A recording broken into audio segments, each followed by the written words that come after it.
The premise of Unbreakable Kimmy Schmidt is that Kimmy Schmidt herself was in a bunker for many, many years. After she was rescued, she decides she's going to stay in New York City. She's gone from this world of just terrible, terrible trauma to a world where everything is bursting with new opportunity, and the color represents that in many ways. Television has had color since the 60s, but it's one of those things where a lot of shows haven't had time to really build out color palettes. Now, we've had some great shows with lots of color in them. Pushing Daisies is one that comes to mind. There's a show where everything in it was color coordinated. That's from creator Brian Fuller, who frequently does such things. He also does tremendous work with color on Hannibal, where he uses rich blood reds to accent the scenes of death and horror.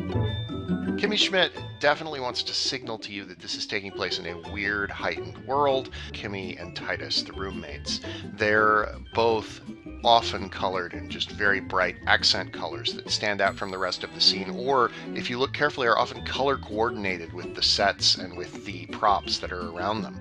Another example would be Jacqueline, who's the woman that Kimmy works for. She's very often dressed in whites, beiges, things that sort of blend in with her environment. She is a woman who is from the very rich upper class world, and so she of course doesn't want to rock the boat too much, and her color reflects that. And finally, the guy that kidnapped Kimmy is always in very white and black tones. This sort of represents, I think, kind of his religious worldview, but it also represents the fact that he's trying to drag Kimmy back to a world of monochrome.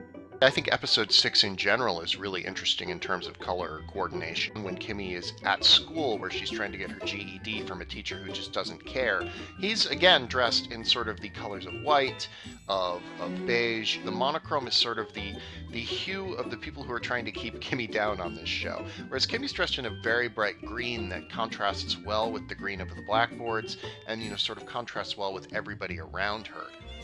This is a show that I think has a couple of small issues here and there, but it's definitely a show that by the end of season 1 I was very much into. I just really want to spend more time in this world because it's so interesting and colorful and unlike anything else on television.